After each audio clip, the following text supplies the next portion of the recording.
I think the vast majority of people when it comes to ownership should be passive investors. They should not be operators. And I believe in ownership. I do not believe that most people or everyone should be an owner. This stuff I feel like is sold on social media as an easy way to be a business owner. And I mean, even if you're a sophisticated company with sophisticated people and a great management team, I still look at bringing a company in as incredibly difficult. Q4 across the organization, it was like 120% revenue from one year to the next, just by focusing on it. And it was like in absolute numbers, like 8 million to 16 million for that quarter. And that's always been our worst quarter. Interesting study from Harvard, 30%, there's a 30% pop in successful exits if you're a partnership, which is kind of similar to the data you said. It's a very meaningful difference to actually selling a company in the future, having a partner, actually ever even getting to the chance to exit your business. It's 30% higher if you're a partnership. It's not that you need to be healthy to have a good business or be a good leader. It's just that the ingredients of good health are also really good ingredients that go into becoming a great leader. I do want to leave people with that. Like, I would challenge your idea that there's a day coming in the future where you'll do something different than what you're doing now. You got to do it now. Welcome back, everybody. Good to see you. So, kicking it off with what I think is now our standard protocol. We volley questions at each other. So I've got 10 to volley at Mike today, and we don't show each other the questions in advance. Nope. And so, Mike, today I'm throwing a bunch of financial but non-business. They're like kind of business related, but more financial related questions at you than business questions. And so I thought for sure you were going to go the hot take route and try to get me in trouble with politics or something like that. The hot take is on my agenda. I was just taking a break from it, but it's coming back. Because everyone was like, those were very lukewarm hot takes. Yeah. So I thought JP would come back hot, swing it after the vacation. Coming back, but just not this week. And I have actually been thinking about a few of my hot take ones. So it's definitely on my mind. They are coming. You have less to lose now. You have no customers. That's right. What are you going to take from me? Exactly. I doubt my City Turf clients are listening to this. So I'm not a super controversial guy. I just keep my mouth shut. So, it is a stretch, even if I don't have customers to lose, to go out too far on a limb. I'm totally good having the conversations one-on-one. I just don't have them in public. So, all right. So on this one, the way you're going to think about it's kind of, I love the betting exercise. Okay. Like, even though, I don't think either one of us give a flip about betting, but I love that mindset because I think that's half the problem with opinions in the world is everybody just has an opinion. But if they had to put money on their opinion, they'd have very different opinions. Yeah. And so the idea here, the framing is you have to put $10,000 on this. You have to be willing to lose $10,000. And I know you're not really, but it's like kind of think about that way. It's like, ooh, boy, am I really confident enough to gamble 10,000 on each of these questions? Okay. Right. All right. And so I can answer any of these if you are curious. I don't know if I should tell you if I disagree or not. I mean, I obviously have the advantage to think about it a little bit, whereas you don't. You might change your mind later, but I think these questions are interesting. I don't necessarily think they're easy. So we'll see what you say. Okay. All right. Starting at the top, the S&P 500. Okay. So you're basically saying, yes, I believe I would put $10,000 on that. Okay. Or no, I would bet against it. Got it. So you're betting in agreement. That's the way to frame this. And of course, ask me questions if you need to. Okay. So will the S&P 500 be double what it is today in 10 years? Oh. That'd be a 7. Yes. Okay. I agreed with you. I'll say if I agreed or disagree. Yeah, that's good. I like that. I think it's interesting. So I agreed with you. But again, for everybody watching, I have a massive advantage. I get to think about it. Mike's never heard this before. Okay. So will the US dollar lose its reserve currency status within 25 years? What percent? Because like right now it's like 90%. Oh, I was like, I would guess above 50%. I was like, I guess maybe above 50% defines it as the world currency. Yeah. I don't know a world reserve currency. I don't know how you would actually, I'd have to give that one some thought. Yeah. And did you say in 5 or 10 years? Oh, no, I said 25. Oh, 25 years. Yeah. Oh. Yeah. 5 years is an easy no, in my opinion. Yeah. Oh, the challenge is not whether or not it loses 50%. It's like what replaces it is the tough part. Agreed. That's why I love these questions. It gives you an idea of how, everybody you think. Yeah, because everyone likes to bag on the US dollar, but it's like, well, what's going to replace it then? Bitcoin, gold? Yeah, like, I agree with you. Yen? Yeah, exactly. 50%. I'll take that it's still, in 25 years, is above 50% of use. Me too. Yeah, okay. Yep. Really? I don't believe we're going to lose it in 25 years. Okay. But not an easy question. Yeah, no. It definitely is like one of those things where it's like, okay, how old are you kind of starts to matter? Because like when you're 75, if you're losing, the currency status, you're going to change your investing strategy. But in 25 years... And you better have changed it way in advance. Yeah, like you can't change it when it happens. You had to be way ahead of the curve or you're screwed. Yeah. All right. All right. Number 3, I got 10 for you. Okay. The average American life expectancy will exceed 100 years within 5 years. I'm sorry, 50 years. Oh, so within 50 years. Yes. So, and average? Oof. Like, are we talking life expectancy or like, oh man. Average life expectancy. Right now it's what, 73, 74? Somewhere along those lines. And I think maybe dropping a bit for Americans, which is sad. 50 years? Average though is tough. That means people are living to 120. No, it's not going. Not 100. I went no as well. Oh man. I had to think of that one. I created these questions. Okay, I have a question. Did you run these questions through AI? Did you like it? I did afterwards. Yeah, let's go. I did, so I made myself answer them all first. Yeah, and then you ran it through. Okay, and then I ran them through. Did you change any of your answers after? No, and 100% match. Wow, let's go. Yeah, I don't know what that means. Maybe AI is really, really stupid. It used to be Chat GPT. Let's go. Yeah. No, so I used Claude and I said, I want you to do, like, I always use the word deep research again. Yeah. Like, what's that mean? Like, based on everything you can do to research each of these questions, I want you to give me your very best guess. Yeah. 100% match with what I said. I don't know what that means. So confirmation far biases. Let's go. Exactly. But so far you're matching up with Claude as well. So far we're as smart as Claude. Okay. So, all right. The one on that one, number 3 there, I did think, if I were to reframe that as would the top say 1%, right, then I would think I'd switch my answer to yes. Yeah, or like what percent of people get above 100 years old? Yeah. I think that's going to make a big jump, but averages take a lot to move that needle. Yep. So, and I did, when I write these questions, I wrote down a bunch of ideas and then I dumped them into ChatGPT and had it help me reword them. So I did do that. So I don't remember in the original version of my question if I said average, but by the time I got it back and it said average, like I was a no with you. Hey, if you lived to 100, we still have like a lot of years of podcasts left to go. We do.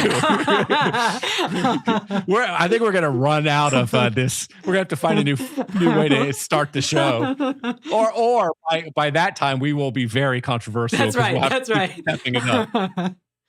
All right, number 4, marriage rates will continue to decline until fewer than 40% of Americans get married in 20 years. I would take the bet that is going to happen. That's what I did too. I think there's a, and this is probably top of mind because some of the podcasts and things I listen to, it's like the data's pretty crummy on young guys these days. Yeah, so, that's a controversial take. We need to drill down on that one. In the comments below, if you want us to talk about the crummy nature of young men in America, exactly, let us know. Hey, while we're on it, what podcast specifically, when you thought about that, what podcast are you listening to? Some of them are tech podcasts. So I've heard like Rogan talk about it. There's a number of tech podcasts that I listen to, like Peter Diamandis. I know I've heard him talk about it.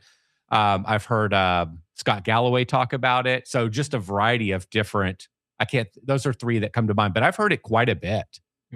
And I'm kind of aware of it because I know a lot of parents that are like all thinking about their kids these days. Yeah. More and more, I think the girls are more put together than the boys. I mean, that's what I feel like I see. And even just like the education rates in university too. Yeah. So, okay. Everyone needs to comment below if you want us to do a whole episode on non-business stuff and the socioeconomic collapse of the young man in America.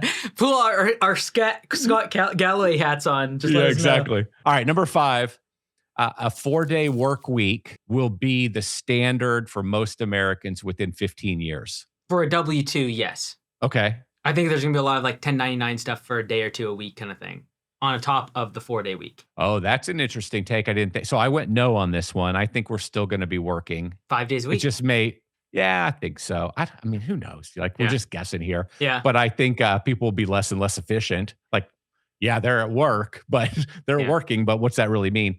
But that's an interesting take that I didn't think about that way. It's like we could be splitting our time between a few things. Yeah. Okay. Number 6, self-driving vehicles will eliminate the need for most service company drivers within 15 years. So your guy in a truck, the self-driverless truck could take him to his jobs within 15 years. And I use the word standard, meaning let's call it above 70% could be Of the in that jobs? camp. Like of the employee. Okay, Above 70% of the time, a truck could be driving somebody to the job to do the work. 15 years, man. I don't think it's going to be a lack of technology. It's going to be regulation. Like, I still feel like that person's going to, someone's going to require a driver's license. But man, robotaxis are already not doing that. I'm going to go yes. Okay, I went no. That was a Really? hard one too. Yeah, I went no. I do believe in this argument that we're like, there's a lot of exponentials happening right now. Mhm. And so we kind of look at the past and think, and we look at how long the tech has taken to develop, and we project out and say, well, it won't happen in 15 years. I think we're at risk of being wrong on this stuff, but I went ahead and said no on this one. Okay. Well, It's to your point too. It's like, I think the tech could be there in a lot of places, but will society really go for it? 15 Like, years is I a don't know. long time. It is a long time, though. It is a long time. Like, you have to realize that's half of my life, bro. Yeah. Yeah. I mean, 15 years ago, see what was 15 years ago for me? You're just starting Service Autopilot. I just started Service Autopilot, and City Turf was doing $1 million.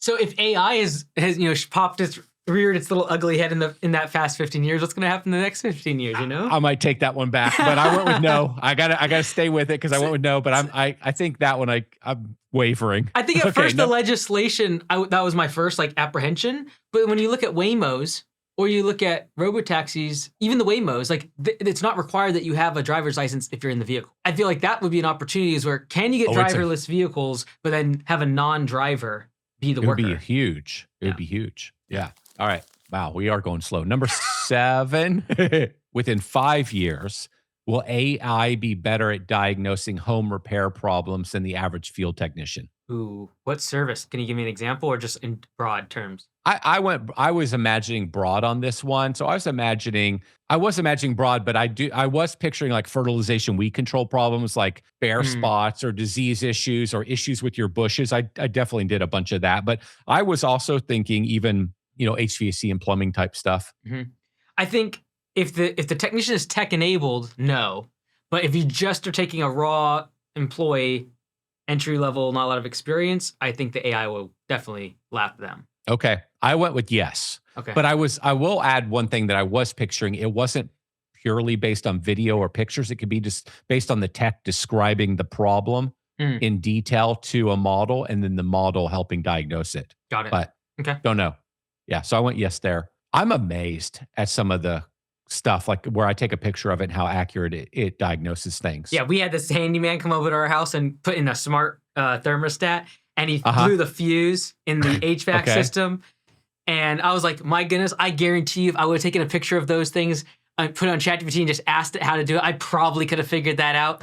So of course that leads to an HVAC call, $300 for someone to show up. Yeah. I mean, I've had some stuff with like some car problems because I have a bunch of really rare cars.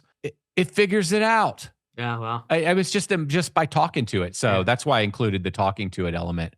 We think about a lot of them. A lot of people, like, especially when it's very rare, they're actually going on, like, if you go back 5 years ago, they're going Reddits, they're looking it up on Google. Yeah. And now the AI does that. So it does it for you. Yeah. All right.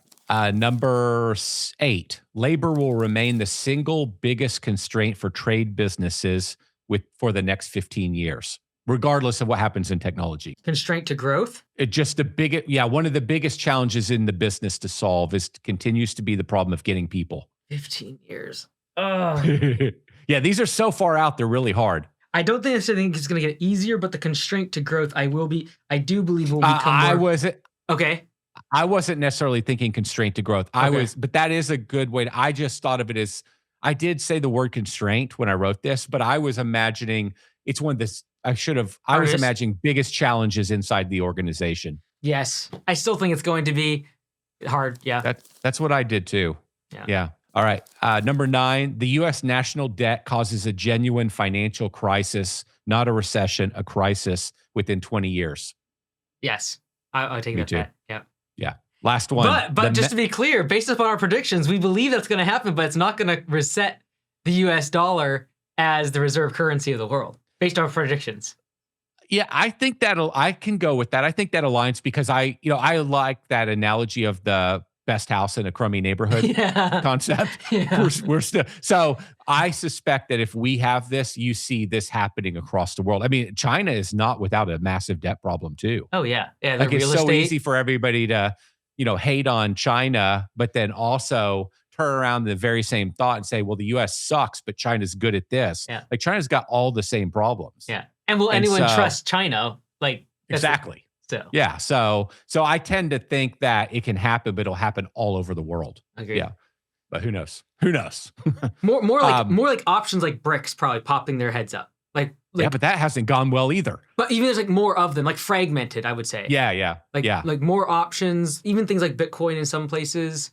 But like I still think the percentage wise moving, especially because so much of the demand and material and consumption happens in Europe and North America, just from a percentage perspective. So, anyways, you said Bitcoin. Do you think about Bitcoin at all? Not a ton, no. Until I can go to the store and buy my groceries with Bitcoin. Yeah, I don't know. I had that as one of my questions for you, but I dropped it. Oh, really? Yeah. All right. Last one. The mental health problems or crisis in America gets significantly worse before it gets better. Would you say yes or no? Yeah, 100%. I do too. I think it's going to get a lot worse. Yeah. All right. Okay. So we really ended on a low note there. Like, we did. Mental health, we're all going down. Just bet against America. We're going down, and we're all going to experience a financial disaster within 20 years. And young men are just absolutely screwed. They're done for. And nobody's going to get married anymore. Exactly. But I'm still an optimist. I'm still betting on America. Let's go. Oh man. All right. So what are you working on this week? What do you got going on? So two major things. We did start the events refactor. So it's June, July, and August, 90 days. The first part is like all events page, then it's the calendar and schedule, and then it's the dispatch board. And so describe what events means. What's that mean inside your system?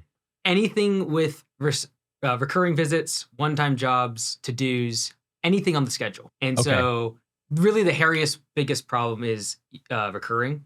Because we allow for off seasons. So it will pause the events for a period of time. And so, it's been a mess. We decided 90 days, we're going to go in guns a-blazing. That has led to some downstream. You know what it's like to do a refactor, so it's a pain in the butt. And then the second thing we worked on is importing and implementation calls. I know this is like something you did a lot at Service Autopilot, and that was like, make sure they stay in the first 30, 60 days. Yeah, the onboarding. Yeah, so we lost 29% of members in the first 90 days.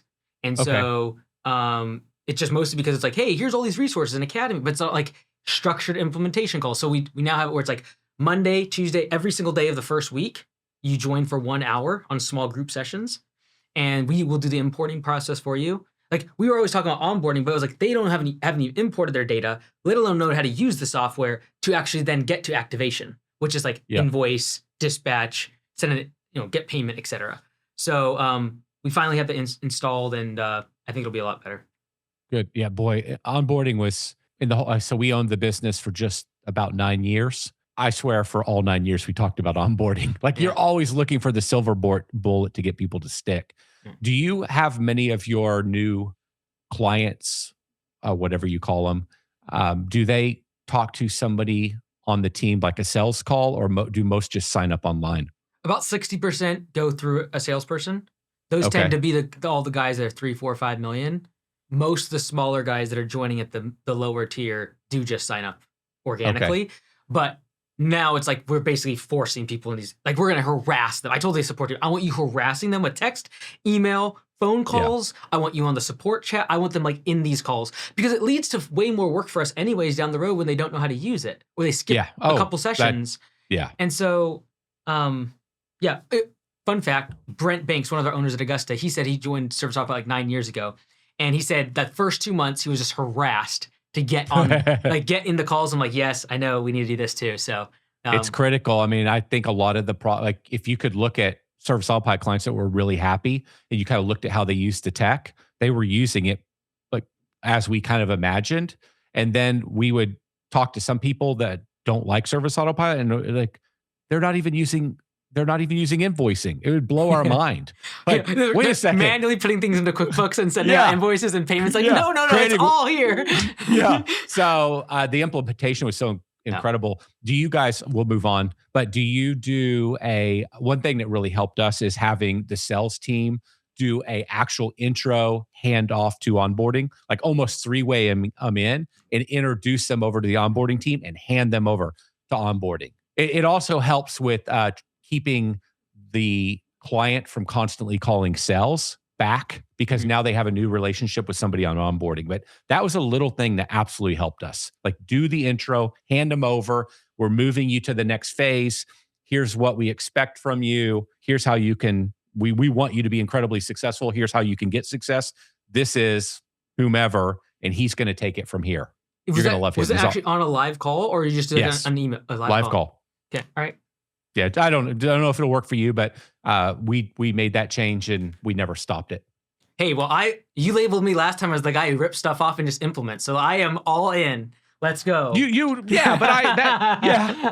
just joking. I did. I might have. But hey, one of the things that always frustrated me so much was that people would call me and say, "Hey, I'm having this problem," and I'd say, "Oh yeah, I've had that problem too. Do this." And then they do like 90 things around the thing, and they wouldn't just do the thing. It's like, that's why it didn't work. The part I spent $1 million learning that. The thing that's so frustrating is when someone's mad, you can't disqualify their anger and just say like, you need to go back and watch the original how to do the workflow because they don't want to watch an hour-long video about how to correctly So, anyways, we gotta do it from the beginning, and we gotta force people into it.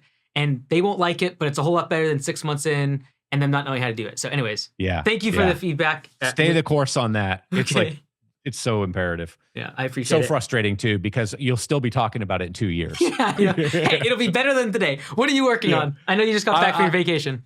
Yeah, but I've been back at it. I got a lot of things I'm working on, but maybe I'll say 2. So 1, I'm so dang frustrated looking at data for CityTurf, like around marketing attribution.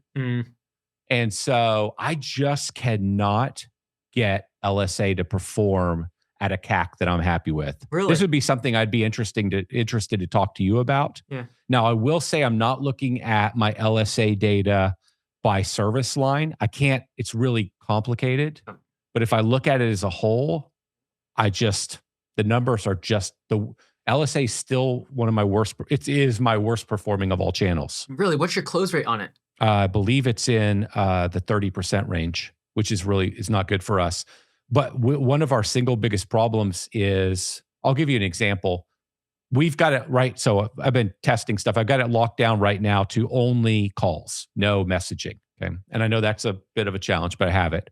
So of 170 leads in May, only 43 were qualified leads. Qualified, not by not sold, just qualified.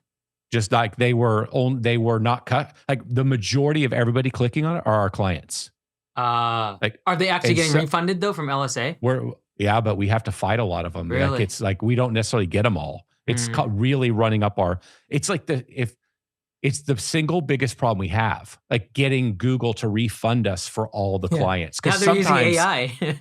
And the client and the client doesn't always say the right words on the call. So we have to go back to Google, and it's like a hit or miss, but it's killing our conversion cost. It's just destroying it. Do you did your call person say the words, "Are you an existing customer"? Great question.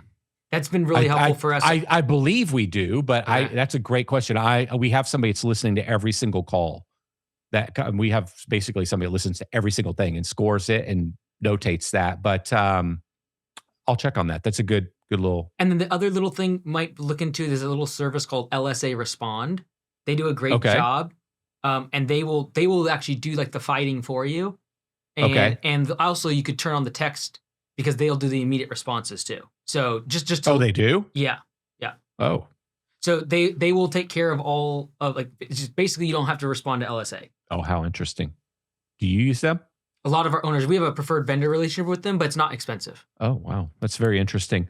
Do you have good success getting most of your refunds from Google if it's a client? Pretty good as long as they call, because we do ask every time, are you an existing customer? I don't know how we couldn't be asking, because we eliminated from our phone tree the button for "Are you a client?" Now, that used to probably be part of the problem. Mhm. And that's, oh man, I'm glad we're talking about this. I hope this is interesting for other people. Mhm. We, for the longest time, used to just answer the phone. Mhm. Then a while back, we tested going to a phone tree, one for client, two for lead, prospect, or whatever we said. Mhm. We've since eliminated that again. Mm. And we've gone back to just answering the call immediately with no phone tree. We just don't like the phone trees. No. I need to find out, when did we eliminate that? That could be, Yeah, so we've always done it that way, but what I have seen is people that had the auto, it like based upon the phone number coming in, you just knew the client and it could pull it up. The problem now is you have no words of like existing client in there. And so just something to think about. that's another thing. Yeah, with our system. Okay, thank you. That's a really nice insight. But you think you get a pretty good refund? It's our rate? best one. It's oh yeah, refund. Pretty LSA good. is your best? Yeah, it's our best. We can't beat it with anything else. Like Holy. if we could spend more, every single location in Augusta leads we would spend more on. See, this is what's just, so today I've been very frustrated because I've been thinking about this, and we've been trying to be incredibly fast. Our weekend data is worse than our during the week data by a lot. Meaning, because we do staff on the weekend, but we don't staff at the same level, so our answering service picks up more. Mm. I just can't figure out what the issue is. I've talked to multiple really big, huge, like $100 million type private equity funded business. They swear the LSA is their best lead source. I've had good success with LSA, but it's never been great, but it's really not performing right now. And I cannot figure out why. Organic's great. Google Ads is half the cost of LSA for me. Yeah, But you're telling me, do you run just lawn mowing? yeah, gateway service only. See, I've got several friends that only run lawn mowing, and they love LSA. Yeah, yeah. I'm running it's pest simple. control, irrigation. Yeah, And see, we don't really sell lawn mowing. We don't Right. market mowing at all. well, just out of curiosity, what would you consider your gateway service usually? Or is it like Well, it where would are be people lawn coming in? mowing, but we don't. But if Lawn you don't- mowing's the best service. But you don't do it. So of like, I don't know. So let's say we have 11,800 clients. Mhm. I think it's directionally accurate. I don't know what it is today. 11,100 are fertilization weed control clients. Mm. Like, everybody buys fertilization weed control from us. Mhm. But that's not been a successful service to run for us with LSA. I don't know. Have you ran that? Because you Not as much. Not as yeah, much. so it's like, yeah. So mowing is the most successful gateway, but we do not market mowing at all because we're not growing that business. Hmm. And so that's where it's like, okay, well, I can't run mowing ads. You're selling those on the phone though, right? Like you're selling fertilization weed control over the phone. Yeah, we convert. I think we're converting at like 53% fertilization weed control leads through organic or something like that. But that includes the people that are just outside our market, or people that like, I just want an application, so we don't sell those. Yeah, it's really I think interesting. That's where we're at. We'll probably be moving into switching away from, it's just spring rush. Like mowing is always the best. We'll probably shift towards different services as the mowing season. Like our lead, we can see our cost per lead slowly rising like right now across the system. So we'll probably shift to different services. It's just our first year with Augusta leads where I have like so much data. So I'll keep you in the loop if we switch to any locations just doing fertilization weed control. I'd love to know. Yeah, I need to. I've got a number of friends that I can ask this question, but they're all going to try to sell me SEO, and I don't want to have the conversation. So I just so I haven't called any of them. So I'm just trying to figure it out. Yeah, interesting. But you're saying if they're qualified, are you selling 53% of them? Through organic, but not through LSA.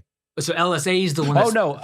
LSA. Oh man, too much data in my head. I've been looking at spreadsheets today. Because we found the quality of the lead is so good. Usually we close that's our highest on LSA? conversion. Oh yeah. Not for us. Really? Man. That's just why I'm confused. But I wonder if I turned everything off and just ran lawn mowing leads as a test, what would happen? Hey, send them my way. Let's go.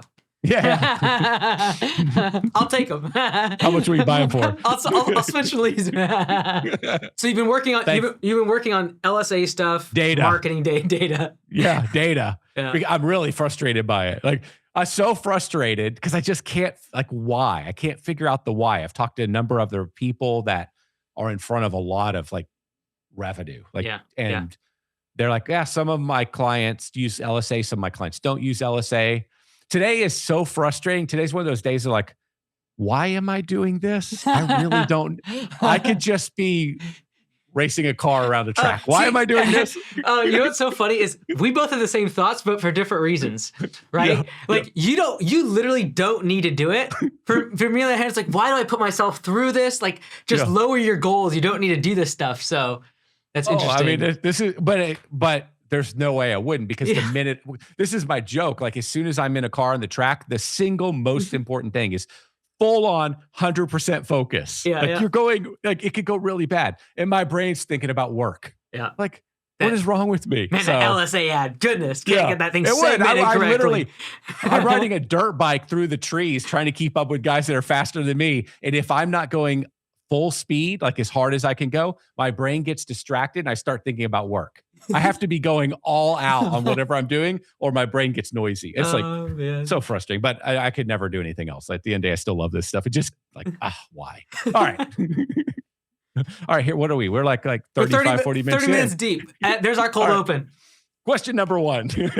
All right, topic number one I got for us today is the whole idea of buying businesses is super hot on social media. It's been hot for a while. I use Cody Sanchez as an example. Like, I don't know if she single-handedly made it really hot, but it's like she's really all over that topic. So what's your general feeling on, is it a good idea, bad idea to be buying businesses? There's a couple ways you could look at it, like good or bad for an existing business owner versus a lot of the people that are selling this concept. It's like new business opportunity stuff. So it's like, this is how you get into business, you buy a business. So where do you stand on topics like this? Yeah, I think you hit the nail on the head. It is the total addressable market of people who should buy businesses is too small for social media.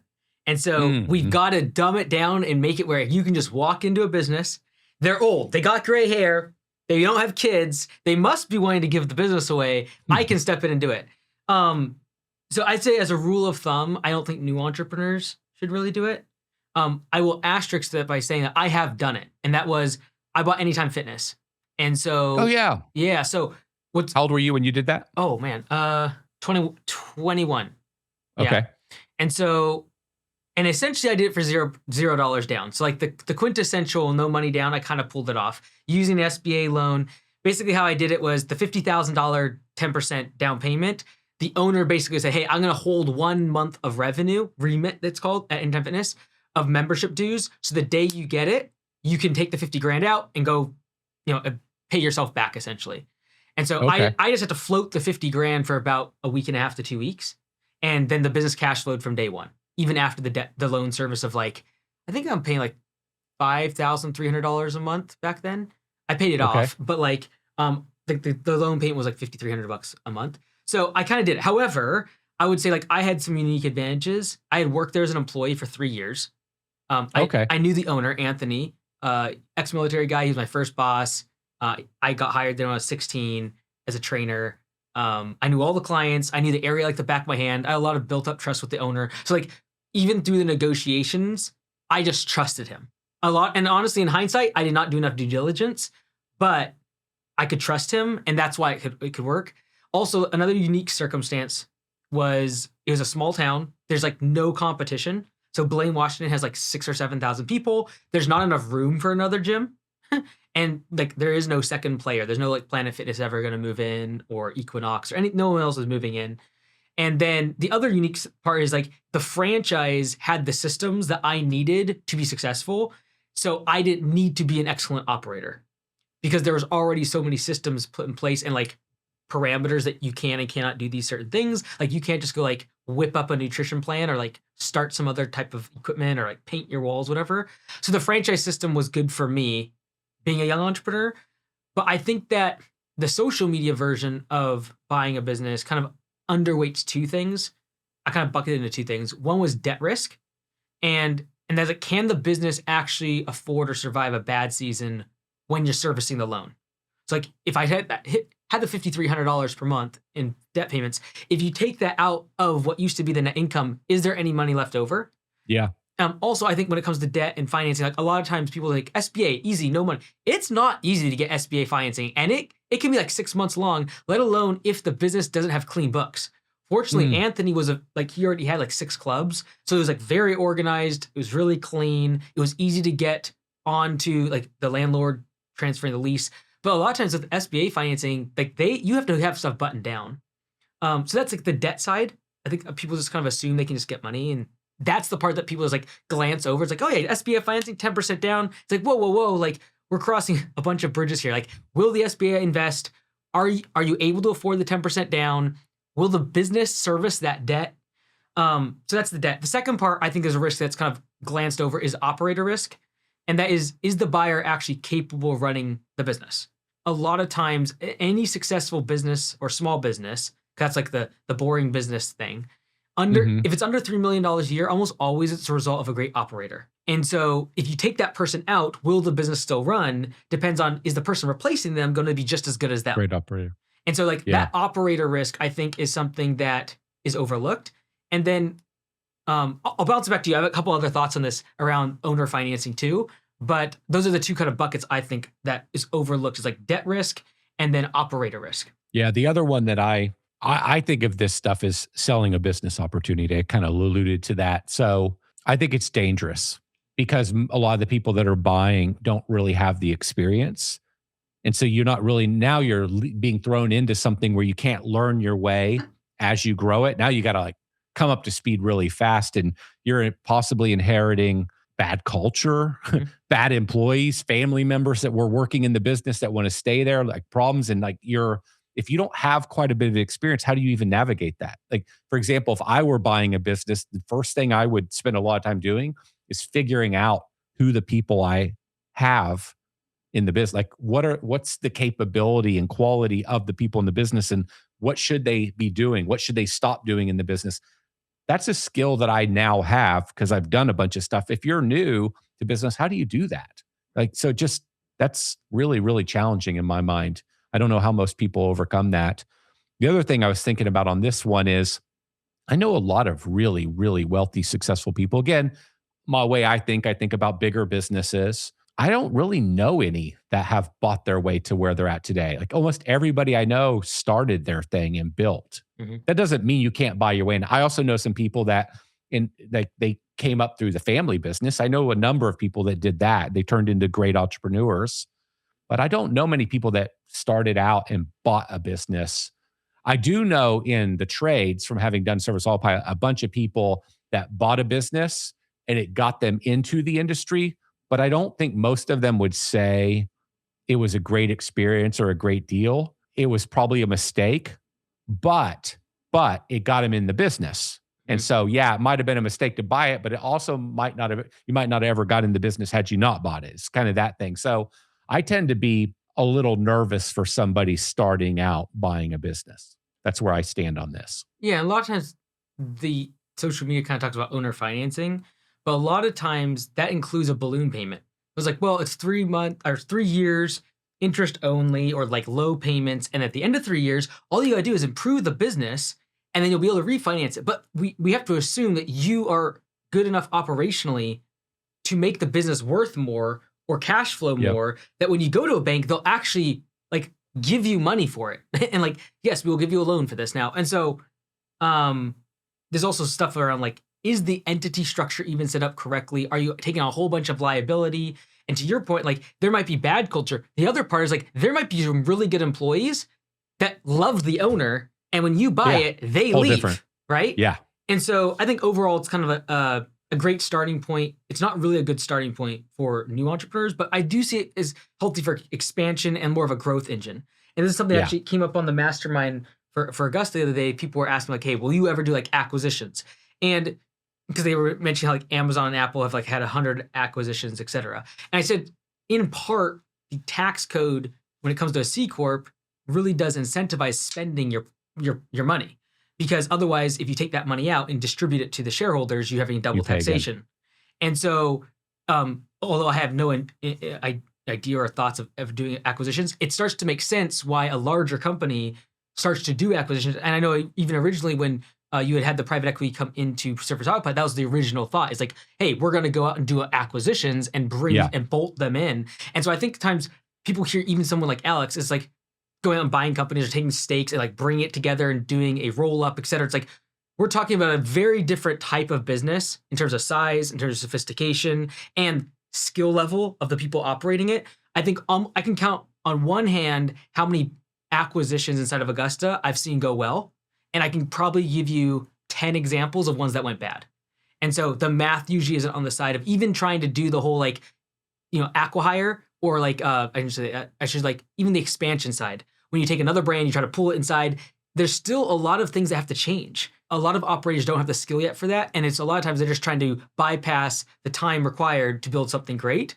And it's more of a avenue of speed in terms of just growing it and building it slower. The acquisition is just, you do it just for speed. That's what you're saying. A lot of times that's what you see. Yeah. Yeah. It's just a matter of like, you have two variables, either, cost, like how much is it going to cost me? And then time to build. And so I think a lot of times it's like, hey, I'm willing to pay a premium in order to buy this business for the exchange of the speed I can go if I buy it. I think people just discount how much can I integrate this other business that I pull in, these other customers. Even if you buy a customer list, in a way, it's like we see everything through rose-colored glasses of how much time we'll save, but not the long-term cost associated with integrating them into our existing business. Yeah, that's where I would be personally open to buying a business is around the idea of expansion. Like, so as an example, if I was going into a new geographic area, I might buy a like business to what I own to get myself a footprint in that market, and probably wouldn't buy something overly large. And I'd use that as a base to sort of expand out. That's one way I would think about it. Another one I would think about is if I was going into like, let's say I was expanding into septic systems and drainage as an example. Not something CityTurf does, but it's got some similarities we've got people that would understand that business. I thought we were doing pets, Jonathan. I thought we were doing pets. That was last week. That's last week. If you had $500,000 in cash, what new business would you buy? And it can be in the trades, but you can't leverage your existing business in any way. JP, what would you be doing now? Pets. Pets?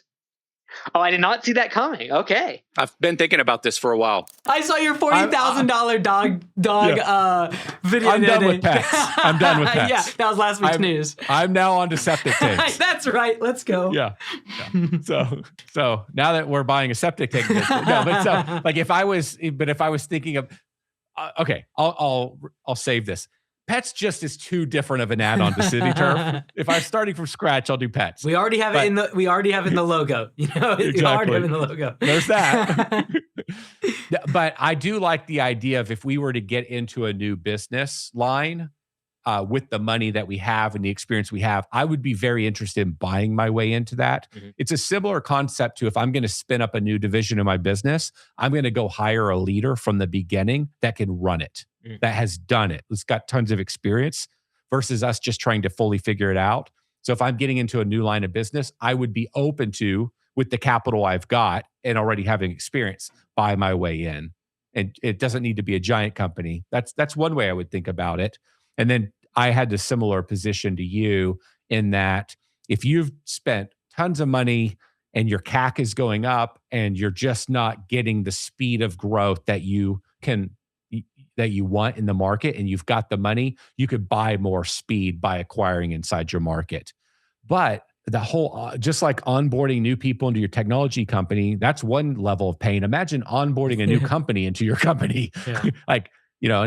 And I used to have at Service Autopilot, our COO, the second COO that we had at Service Autopilot, his name was Steve, great guy. He used to be higher up in Carrier, and, they acquired a lot of companies, and this is just a little side thing. They had learned over time that when you buy companies, you don't rename them. Mm-hmm. I think it was at Carrier. It could have been one of those businesses with there's onboarding, and then you see a lot of people that even buy companies, and then they try to make them the existing brand. And there's so much change. There's change happening within the organization with the people. Then there's change happening with the client. And that's a whole nother level of complication. So this stuff I feel like is sold on social media as an easy way to be a business owner. And I mean, even if you're a sophisticated company with sophisticated people and a great management team, I still look at bringing a company in as incredibly difficult. So I think it's just like anytime someone sells something as this is the easy way to do X, Y, and Z, I just immediately discount it. It's like, because if it was easy, everyone would do it. Yes. And it's like, everyone should be an owner. And I think that's the dumbest thing anyone has ever said. Yeah. And so I like Cody Sanchez. Thank you, Cody. Oh, yeah. I'm not knocking, but when she talks about ownership, I understand where she's coming from, but someone should, I think the vast majority of people when it comes to ownership should be passive investors. They should not be operators. And I believe in ownership. I do not believe that most people or everyone should be an owner. Like it is bad for the people they lead. It is bad for the customers. It's bad for their personal health. It's bad for their mental health. It's bad for their family. It's bad for their personal goals. And so I think it's a popular thing to say, but I think it's very dangerous. And to what we talked about earlier about like the mental health stuff, if the expectation is it is so easy to do business and you should just go buy it, how's that going to make everyone feel that's grinding, hustling, and feel like they're a loser for the first year or two while they're trying to figure it out? Because there's this easy button over here I missed somehow because I didn't find someone to just go buy their business and cash flow from day one. And so, I don't know. I think it's dangerous sometimes. Yeah, I would agree with you. It's an interesting, trying to figure out how to word this. I know some data on some very big name software companies that sell essentially business opportunity. They sell software, but they're selling to a business opportunity crowd. And mind-boggling churn. Mind-boggling churn. And I never thought about it until you just said it, like what that even does to the person on the other side of the transaction in regards to they buy this thing, they thought whatever, this one thing was going to magically make them have $1 million business and they were going to get an award on a stage and it didn't go to plan and now they're kind of completely beat down. It's an interesting perspective because if you look at a lot of the YouTube channels that get really big, they end up going after the business opportunity crowd. Like most of them do. If like, for example, if I were to go just after the start a new idea, business opportunity crowd, the channel would really grow, but that's not really a great client most of the time. And so back to this idea of selling the idea of buying a business, like that's a small subset of people you need to get to that are wired to do such a thing versus the business opportunity crowd. Yeah. I suspect the real business there on those is selling information. Oh yeah, 100%. Like it's like 98% of the people are just buying information with the dream and they'll never do anything with it. And then the filter is some number of people join the mastermind group and that group are the serious people that could actually buy something. Yeah. That's what the real business is. And then they sell deal flow. Yeah, exactly. Yeah. All right. Next on the docket that I wanted to talk about is right now, in fact, as of today, which it's June 10th, we got a report that inflation is up. And so kind of how do you think about this in terms of what is higher? So let me frame this. If inflation's up, then that means the Fed isn't going to be bringing down new rates. And there was a theory that Kevin Walsh, who's the new Fed chair, wasn't going to bring down rates anyway anytime real soon. Like there's kind of debatable. I know Trump wants to bring them down. So let's just assume with inflation numbers up, the rates have to stay up. We can't do a rate cut. What does this mean to our businesses? You know, I think about what's it mean for housing? What's it mean for the consumer's mindset? Things like that. How do you look at this stuff? Yeah, for someone listening that might not know interest rates, inflation, et cetera. So generally, higher interest rates should slow down the economy because it's harder to borrow money, it's harder to take risk, it's harder to invest into your business. And by doing that, we should bring down inflation because inflation typically is inverse of this thing. But what everyone's afraid of right now, or we're at risk of right now, is high inflation with high interest rates. And this is something called stagflation. Yep. And the reason this actually becomes so perilous, or it's kind of back to some of the cold open, is like the national debt being so high, every single interest point that we are moving up, we are just eating so much of interest so much of the budget is going toward just interest payments. And so the kind of philosophy the past several years has been, we will have to just grow our way out of the debt, which is, hey, if we can grow the economy at 4, 5, 6%, we can eventually just make this huge $39 trillion go away. Kind of like what happened after World War II. If you look at I believe it was a few years right after World War II, the GDP to debt ratio is actually higher than it is today. Yeah. But we were just there's just this boom, everyone back to work, and like we were able to outgrow it. And that should work in theory. I kind of look back to 2007, 2008, and I think when it comes to home services, when there's an economic trouble, and if we hit stagflation, that's when we can start having trouble. I think maintain versus upgrade is the thing that kind of goes through my mind. And so like in 2007, 2008, when it came to new car sales, they were down 40% in 2008. But then for maintenance of used vehicles, it was only down 1%. In other words, people were maintaining instead of upgrading. Yeah. And so I think the same thing's happening with houses right now. Like the mindset of the owner is, I'm going to upgrade, I'm going to add, I'm going to remodel, instead of go buy a new one, add a pergola in the backyard. There's less of those and more of I will maintain what I currently have. And a lot of that is because we have 30-year fixed mortgages and people are in 2.5%, 3% interest rates on their mortgage. And if they move, they got to go to 5.5%, 6, 7% interest rates. And what's interesting is like the US is the only place that really even exists. Like this whole lock-in effect that we're having right now. If you go to Canada, like you don't have 30-year fixed mortgage. Over in New Zealand right now, they're having a huge problem with real estate coming down. And it's because 3, 4, 5 years, and then you got to go refinance, or you've got to, it's a variable interest rate mortgage. And so it's very interesting where we had this massive decline in interest rates, people locked in, and now they don't want to sell because they got to go get a loan that's going to cost them an extra $5,000 a month in interest. And so they do not sell and move, but they have gained wealth. They have a bunch of equity in their house now, and they're more likely to do the maintenance, the additions, the upgrades to their existing house instead of moving. And so I find it very interesting to try to tap into that market versus going after the person that usually is like, hey, I want a brand new landscape, versus the person who's like, hey, I just want to add a little bit more over here. I want to update this and kind of piecemeal a smaller budget item into an existing property they already have. I'd agree with it. We've kind of talked about this before, and I brought it back up because now we're seeing new data, or maybe a continuation of data we've been seeing for a bit, that just makes it look like this is probably what the future looks like for some time to come. I don't know how you would predict when rates are going to come back down and things are going to change.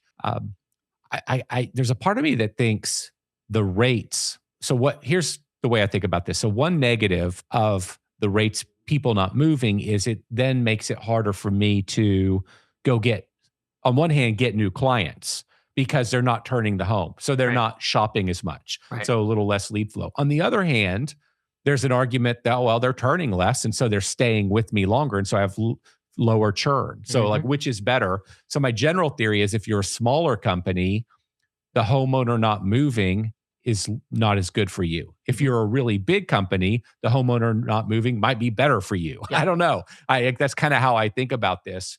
And so I just feel like this higher rates, homes not selling is just going to be the way it is for quite some time to come. And I go back to something we've already talked about, and that is, I think what's happening in the market where people everybody I talk to, like companies are growing, but they're not growing to expectations. Like some are, but a lot of them aren't. And they're spending pretty significant amounts of money still marketing. It's just like the quality of leads are lower, the lead flow is lower. A lot of people are seeing that. A lot of people across a lot of different businesses I talk to are seeing that thing.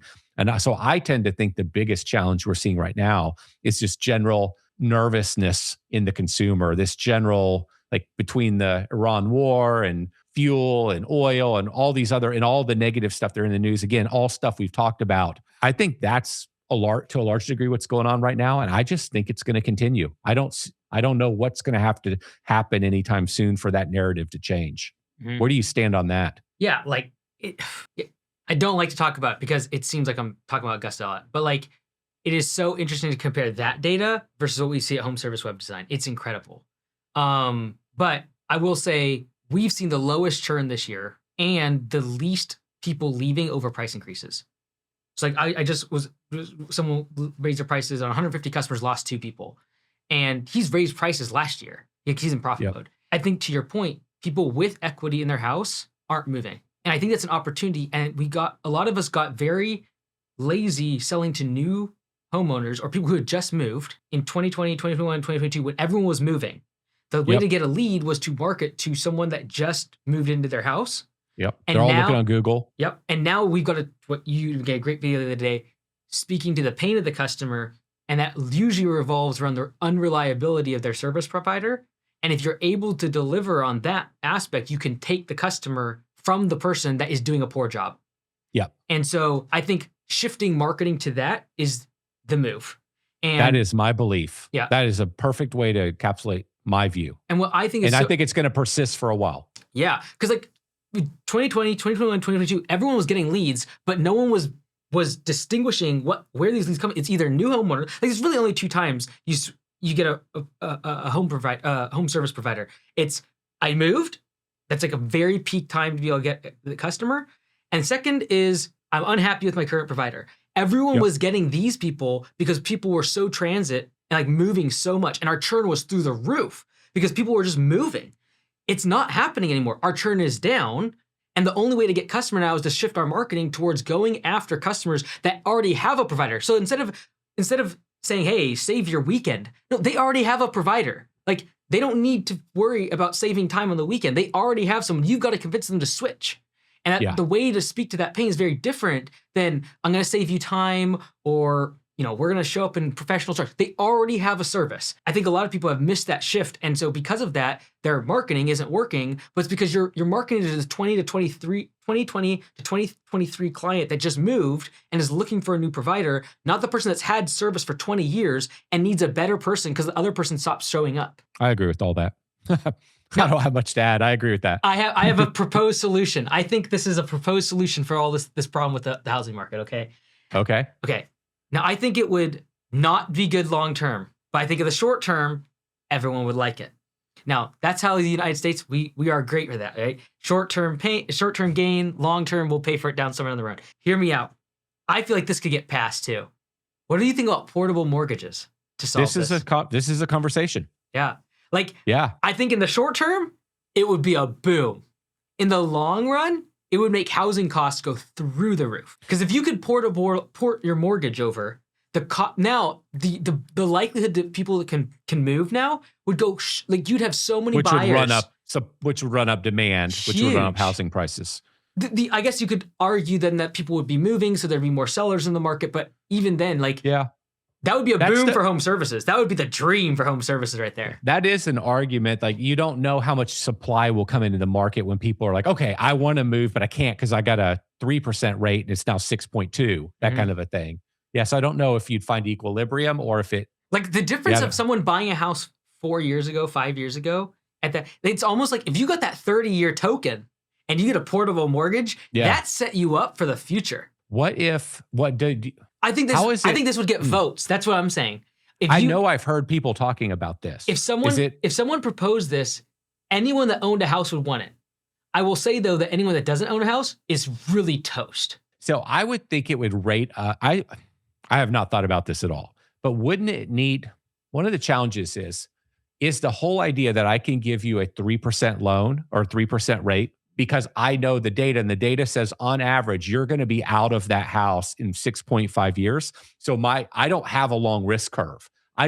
So when I was selling you that deal at 3%, it was never based on 30%. It was based on the fact that on average, everybody's out in 6.5 years. I got some people that are out in 30. I got some people that are out in 2. Right. But on average, it's 6.5. So I got to carry that debt on my books for 6.5 years on the average. So I can give you 3. If now the new data set is I got to hold this for 30, and I don't know what the world looks like in 30. Do I ever even offer you a 3%? I don't know. That's just a question that just now came to my mind. I agree. The interest rates would go up to existing or to new mortgages. But my question, that's why I'm saying I think the cost would go through the roof. But then to existing homeowners, they'd be all over it. But they'd also vote that in because their equity would go through the roof. Yeah. I don't know, man. I don't know how to predict somebody knows how this would play out. I don't know how it would play out. Yeah. It's very fascinating, thought exercise though. Like the whole subject to is one thing. Like you sell the property and they take over the mortgage. Technically not usually feasible, but that's one part. But can I sell my house, take my mortgage and go someplace else? I'm with you. Man, I feel like it's something I think would be bad long-term for the economy and for especially young homeowners. I think it'd be bad for us in 20 years. but I think it would get votes. And I think a politician could get voted in if they're able to push that through. But I also think the banks are against it, to your point. Okay. Because now they had votes. risk. Yeah. Massive risk. Huge. But I could also see that being an argument that once again, here's all the older people kicking the young people in the face. Like, oh, yeah. Yeah, they They're the more voters. advantage to every. Yeah, exactly. Very interesting idea. I'd heard it, but I'd never given it any thought. Yeah, I think about this a lot. I've actually kept my pulse on it because if it ever got through, I think this would lead to a really big boom. And if anyone's going to do it, it's Trump because he loves real estate and they got him in his pocket. He's in their pocket. So. So if that trade's going to happen, what do you go buy? Because you can't buy up houses fast enough. So you got to go buy REITs or you got to buy I guess BlackRock. I don't know. Will you buy something? There's a way you trade that. I don't know how you trade it. I start talking about one-time projects. Well, that's it. That's in the business. Yeah. But my brain goes to like, how do you invest capital right. to be ahead of that trade? Yeah. So anyway, that's interesting. All right. So another item I had on the docket was after the hot takes that we did, we had a couple votes. Or some number of votes for a few of the hot take items. And one of them, I think the one that got the most, again, not a big number, I thought we'd talk about it, was my statement that the right business partner is a major competitive advantage. And the reason why I thought it was a hot take was simply that I think that a lot of people say business partners are bad and a lot of people feel that business partners are bad. And so, I don't know where you'll fall on this, but I kind of feel like you're in the camp of no business partner. So kind of, would you think about this? Oh, yeah. Okay. So it's tough. It's kind of like saying I have had a really great experience with marriage. And I would say, I don't want to speak on your behalf, but I think you have too. And you would encourage people to get married. Back to our earlier cold open. I think on the other side, I see people get married and it leads to years and years of hurt because they chose the wrong person. They didn't go into it correctly. There was an expectation set correctly. And so it's difficult to make statements like everyone should get married when I know that half of them are going to lead to turmoil, heartache, years of pain and separation, like really bad stuff. And so that's why I'm pretty quiet on it. I agree with you. Like having a business partnership is an absolute competitive advantage if it works. Yeah. It's the same way that a marriage is a competitive advantage in life if it works. If it works. And it's the math part that I have a hard time quantifying and being prescriptive because if I say something like everyone should get married, well, then 50% of people are set up for failure, just mathematically. And if I say, hey, everyone should go get business partnerships, I don't know what the math is, 70, 80%, I don't know, don't work out. They're all going to fail too. But I think for the ends of the curve, that's really where partnerships sit. So I kind of think of it like, I don't know if I could draw this. If you look at like all businesses, I would say like these over here, like the worst ones that end really, really bad, probably partnership. The ones that are over here, probably a partnership. And there's just risk of being over here. But if you look at like startups, venture capital, private equity, they like require multiple founders. They don't even allow solo founders. And I think it's because they're going after this over here. But you have a lot of experience with it going well. And so from your perspective. I've got two with it. Yeah, I've got a couple where it didn't go well as well. So I've got both sides of it. My brain on this topic goes straight to the marriage thing as well. It's like, to me, it's the best. Like somebody would say, I have this theory, but I tried to do some research on this theory and I couldn't prove it. but I'm going to go ahead and state my theory. Okay. If you want to quantify what's more destructive from a financial standpoint, so let's say you've decided to be an entrepreneur. Okay, you're an entrepreneur. That's who you have to be. Means you have to build things.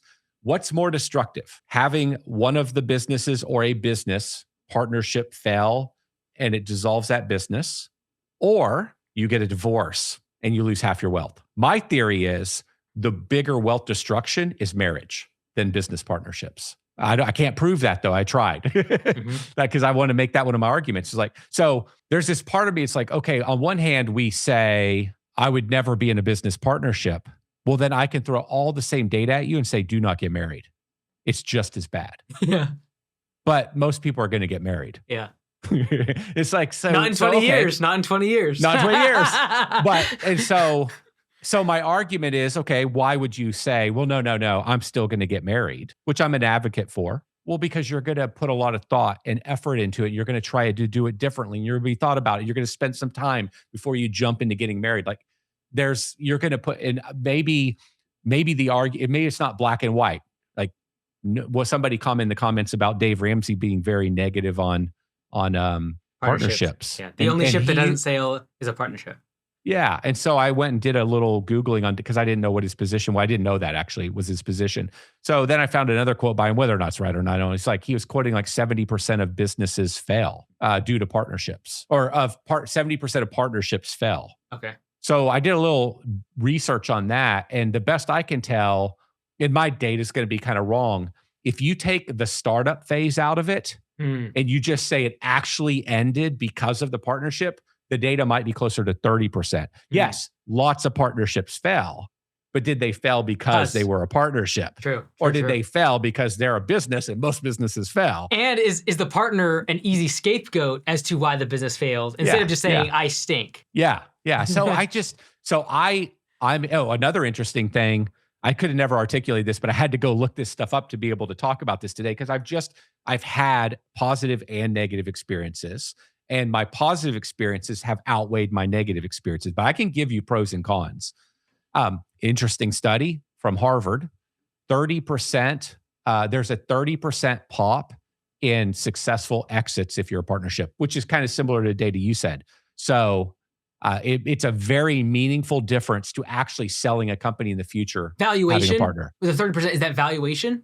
Actually ever even getting to the chance to exit your business. Oh, I see. So likelihood of an exit, 30% higher. It's 30% higher if you're a partnership. Do you feel like part of it, like when I look over on this side of the graph, it's like all the good things. Do you think the part of it that's so beneficial is that when one person's down, it's unlikely that both of you people are down? Yeah, I actually thought about a couple of things. I think, here's where a partnership would not be the best partnership. It could work, but it may not be the best. If you're the exact same person with the exact same skill set doing the exact same thing. Okay, it's like, one of you's not that important to the business. I mean, but that could still work. You might just run double as quick. Mm-hmm. But, in a lot of cases, if you're both, like, a great partnership would be one person is sales and marketing focused and another person is operational focused, and they love those things. That's a good partnership. Mm-hmm. Those have been my stronger partnerships. Like with John and I was technical, but John was really technical. Right. He was our CTO. I'm the sales and marketing guy. Like, I'm the guy that's willing to get on stage. So that was a great partnership. I could just think about growing. John could think about security. Really valuable, that kind of thing. And so, I'll give pros to your point here, but one example is if you're the same person, then you don't get the benefit of maybe the opposite person pushing. So I think about pushback. Mm. So do a lot of solo entrepreneurs hire a team member? Mm. And they see that team member as a team member, really valuable and important, but they don't own this business and they devalue their pushback a little bit, or they're overpowering and the team doesn't give pushback. They're afraid to. An owner gives pushback. I suspect a lot of reasons why partners don't get along is because they don't want anybody to tell them they're wrong. They don't want anybody to challenge them. They don't want to have to, so it's the same reason why marriages go bad. Like, you're not willing to listen to the other party. Mm-hmm. But that's maybe one of the single most important things in a partnership is John and I could argue about stuff. But we're still best friends. Like we were company because he was my boss and I became friends with him when I was 19 to 23 working at a software company.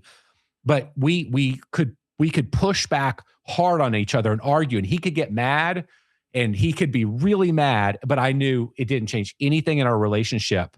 We were going to argue our point, and eventually we were going to arrive at a quality position. That's insanely valuable. Mm-hmm. Yeah. And so I think that's like a long point, but I think that's one of the big ones. Yeah, I was thinking I don't have a partner now. I bought my partner out pretty early on. Yeah. In Copilot, now Homeworks. But even last year, having where the owners now have 5% of the company, even though it's future equity that they purchased, it's still a function of it. To your point, I hadn't thought about that, because now when they get mad at me or they say something, I know they have the best interest of the business. They have equity, and I'm not getting rid of them, and they don't want to get rid of me. We're gonna figure it out, and there's a little bit more commitment, kind of like a marriage. It's like, we're in this forever and we're going to figure this out. And we might butt heads, but there is no back door we're walking out of. Right. And I feel like in that tension is where the best decisions are made. Yeah. Agreed. Early days of service autopilots, I'm 33 or 4 when I start that business. I don't remember. And I had done a bunch of other stuff. Had a bunch of people, but there was just something different about service autopilot. It's like in a different way. Like it's different. Everybody's in the office. They're not out in the field on trucks. They're not in movie theaters. Like it's just different. And so you'd sit around this table and you've got a lot of very, very expensive people like at a level I had never experienced before sitting at this table, and everybody's like arguing with each other. And I noticed so I'm kind of a person that wants to smooth things out and bring everybody together. That's how I'm built. And so it really bothered me. It's really? Like it really bothered me. John would get really mad about stuff. And John's a great guy. He's like, I'm making him sound like a bad guy. But John is very passionate about his thing. And like at first when people meet John, they may not know what to quite think of him. But then when you get to know John, you're just like, so here's my story about John. John would come into my office all the time. We need to fire this person. And I'm like, okay. All right. Okay. All right. I'll do it. And he's like, no. They got kids. We need to talk about this. Like he would come off really fast and hard, but he's like, he really cares about people. He's kind of sensitive. That's a perfect John. So John in the moment would get really worked out about things. And our other team, other members, again, tons of experience, very senior guys. We would really listen to them. We wanted the pushback, but it would create all this strife. And so one of the big learning lessons for me was at first I wanted to smooth it all out. And then I learned, no. Yeah. This is where the magic happens. 100%. This is where the magic happens. Yeah. And so I love that, man. I was not that way. Oh, I did not. I saw it as a negative, like, oh, we're not all getting along. I don't know. It bothered me. Something about it bothered me. But anyway, we got off topic, but that's so valuable. Yeah. And for people that are listening, like there's another level here. It's like, how do you cultivate that with your team? Yeah. How do you give your team, like this is where it's really risky to shut people down when they express ideas, or like you can do it in so many subtle ways. Mm-hmm. How do you not shut people down? Because if you shut them down a couple of times, you'll quit getting the ideas. And so this is like, so that's one of the things I love about a partnership. I'll give you another one. I think it brings a level of accountability. Like if you have mutual respect, much like in a marriage, like you could, if you don't have respect in a marriage, then you don't care about accountability. But if you have respect with your business partner, like if I'm slacking, then that's hurting John or Philip or whomever. Like it's hurting those. It's not fair to them. And so I think that it helps keep your foot on the gas.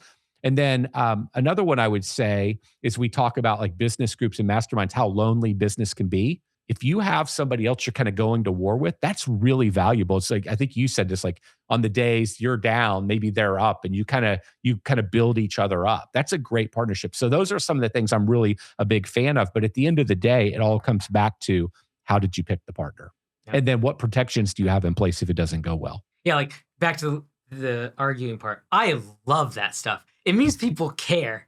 And like my definition, like the last couple of years has been like, the only thing I love in a great team member is that they care. They care for the team. They care for the customer. And if they do care, they're willing to fight. And like the leadership at Augusta, I know they'll hear this. We get in like heated arguments about stuff. And so like, I'm like, guys, you're going to have to go in like outside the office area. You're going to have to go in the other room where you can close the door. Cause like it gets hot, but it's, I love seeing that because it means that they do care. And like Nathan, our VP of design, he's the same way. Like he has an opinion and he will fight on it. One thing good. It's so good. Like when I knew I had a huge skill gap at Homeworks and went out and hired, I was really fortunate because almost the entire team worked with each other either years ago or at Active Campaign. And so they already had that level of trust to where like they could hit the ground and already be debating and already be arguing. Because a lot of time it takes a couple of years to really have the trust and built up and the confidence that I can push this person. I can say something against Mike and he's gonna be okay with it, and then be able to poke and prod at someone and not hurt their feelings, do it in a way where it's not attacking them, it's attacking the problem. And so I was super blessed because they had already kind of built a lot of those connections to where you got in a room and you could duel it out. That's fantastic. Maybe the last thing here, this was just kind of something interesting because I did do a little bit of Googling before we talked about this one. This is not a surprise to me at all, but I thought it was interesting. So again, I did both a little Googling and I did a little bit of Claude or ChatGPT, I don't know which. But they both said pretty much the same thing, whether or not it's accurate.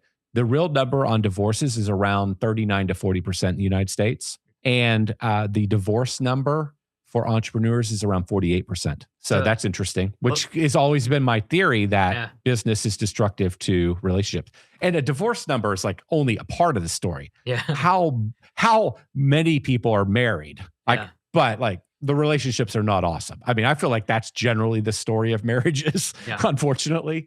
So I thought that was kind of an interesting number. I don't know if I ever told you this one, but when we were doing our transaction on Service Autopilot, it's either the investment bank or somebody, I think it was the investment bank, gave me a white paper that it was a study that had been done. And if a transaction was over a certain amount, tens of millions of dollars, the divorce rate was something like 70% after the sale of the business. Oh man, did you share that with Tiffany? I told her about it. Yeah. Maybe I was naive. I wasn't worried about it, but yeah. So no, but was my data a little bit off? Was it 60-something%? It was a shockingly high number. Wow. I thought that was very interesting.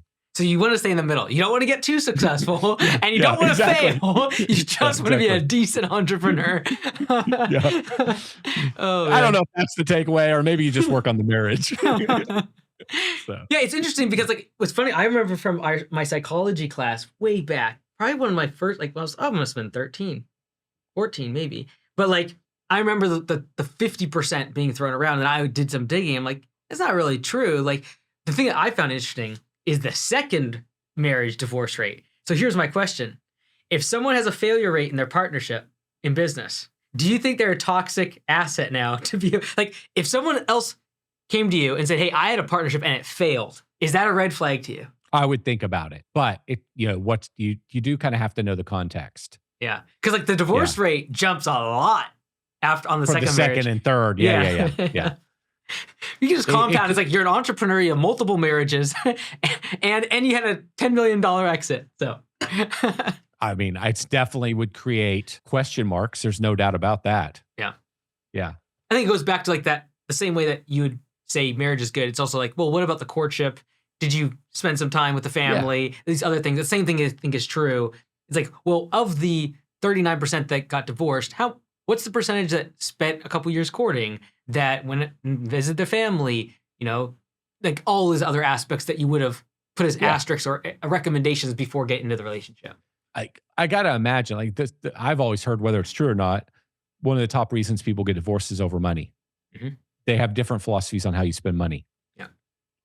Might that also be like maybe one of the single most important things in business as well? Mm-hmm. Like, so I feel like there's this list of like 5 to 10 really common things, like, or important things that we need to make sure we're aligned on these before we ever become business partners. And if we're not aligned, the odds of it not working are really high. Yeah. And I think a lot of times people, they immediately go to, from a partnership perspective, the ones I've seen not fail is one person has money and one person doesn't, instead of doing skills. Like one person has skill in this area and I complement them. It's more like they bring the money, I bring the work. And I feel like those are less commonly successful compared to, I have, to your point, sales and marketing. John has the ability to be able to do technical. All mine have been skills related.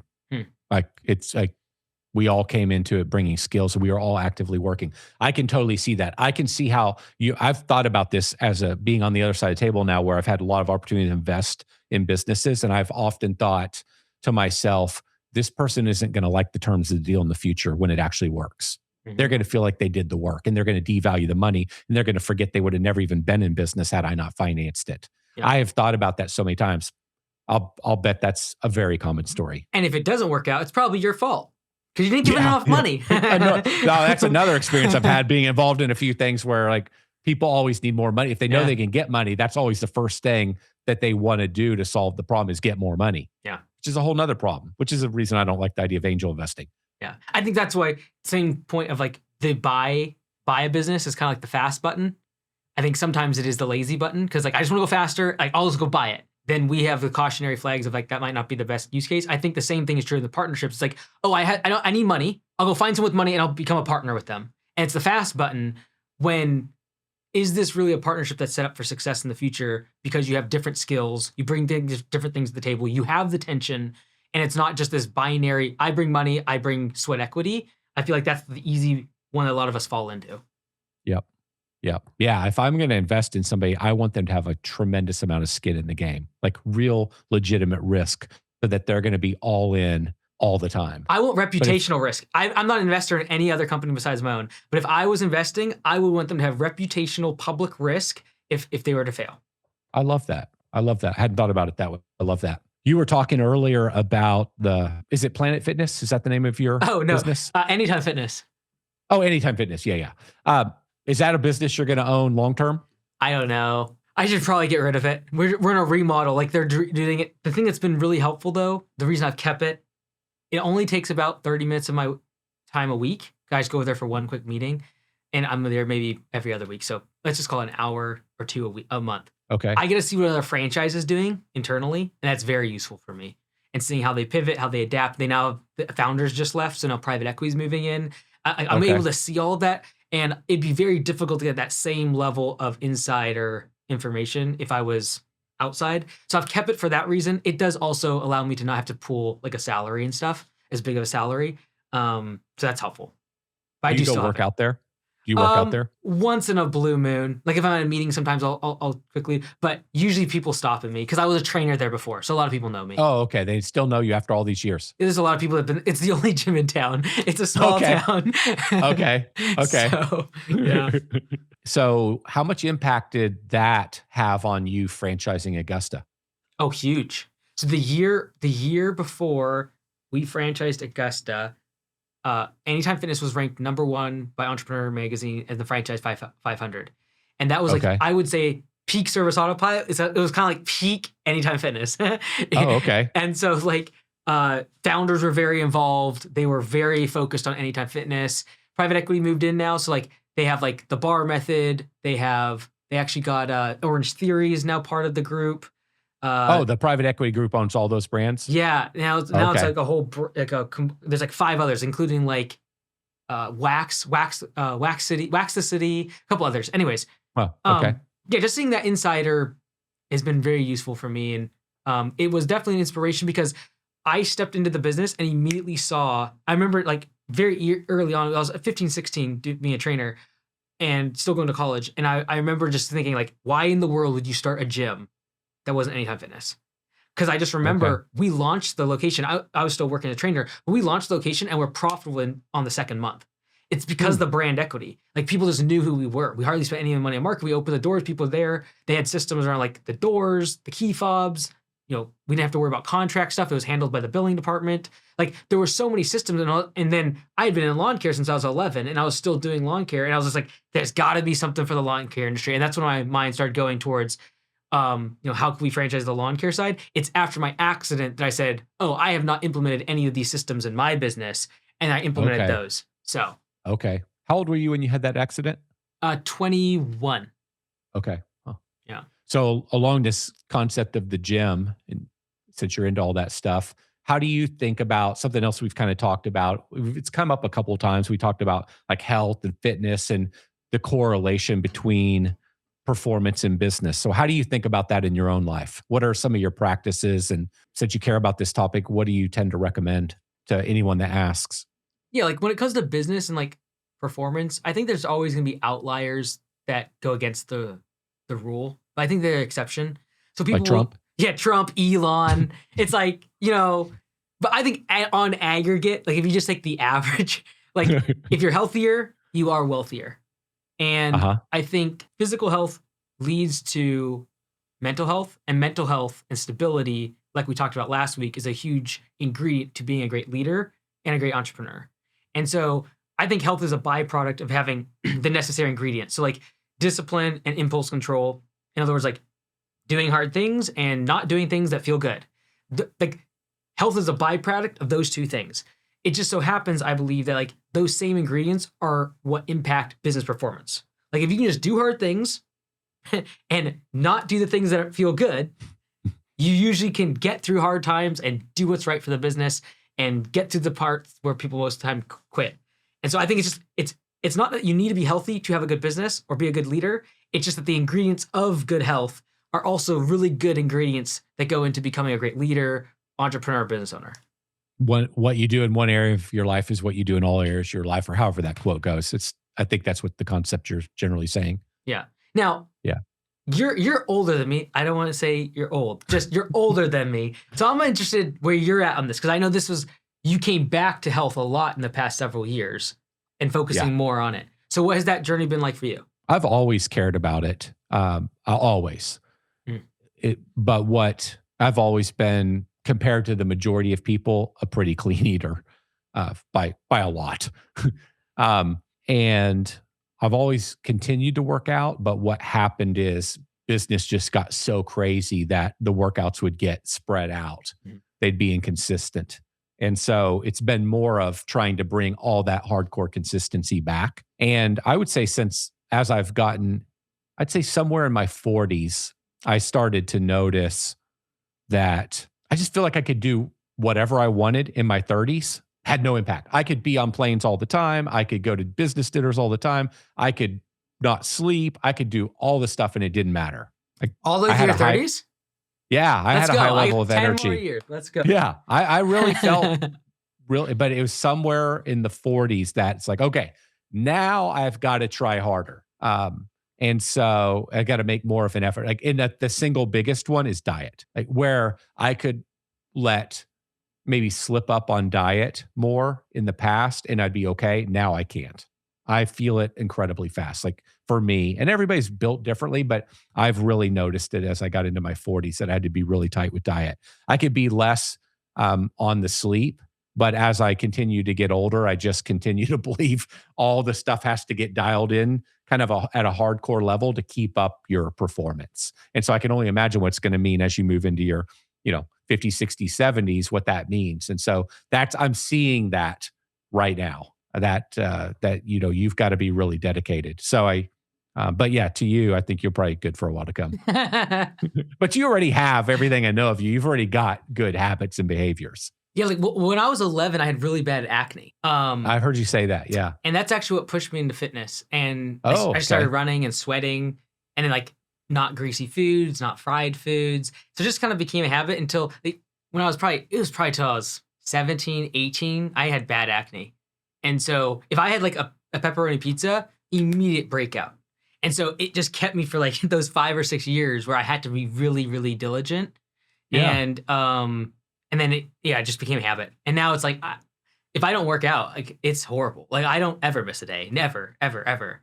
So it just became a habit. Yeah. I think that's one of the biggest things I'd encourage people to do is just be hyper aware of if you're not working out versus when you're working out, what's the difference in how you feel? Mm-hmm. If you truly go super clean for a period of time where you're just eating like really, I like to use the example of like no sugar and as minimal on carbs as you can be, or just high quality carbs.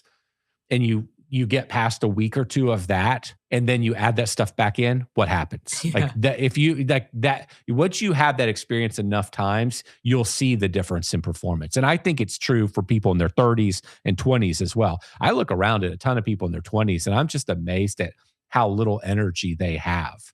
And I mean, it's really bad actually. Yeah. And so, I think it's such a competitive advantage. That's where I stand. And it's a massive competitive advantage as you get older. And I love sports and I love all that stuff. And for the majority of sports, if you'd gone down that road in life, there comes a point where you just can't do some of this stuff. You eventually age out of it. But frankly, on the business thing, if you take really good care of yourself, you kind of don't age out of business. And that's cool. You get to stay in the game.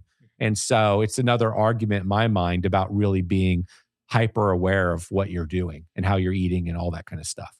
Not a new topic here, but it's such a competitive advantage. Yeah. And like, I think the part that recommitted me to it was seeing people that fall apart on mental health. And you could almost always tie it back somewhere to habits around their eating habits, their sleeping habits. Like, and like the first thing in all those cases that I would see when they would go to a doctor, it wasn't like even the medication as much as like, hey, this is what your diet needs to be. This is how much you need to sleep. This is exactly how much water you're going to drink. This is the time you go to bed. And it's like, okay, if I go back, I saw all those habits being unwound prior to a huge incident, and realizing I never want to be there, and then starting to, I got really sensitive to when I would be like even 2% towards a break, what's it called, a burnout, like Oh, burnout. Yeah. even when I'm feeling that, and a lot of times it revolves around lack of sleep for me, and I can feel the cortisol going through my veins. You grind down. Oh yeah, man. Oh yeah, I know that feeling. And like, especially my heart starts like, and I'm like, okay, I need, like, it's the ripcord. And so it's funny. I've said this a couple times before. I have this telltale sign when I'm getting there, and that's I get a cold sore on my lip.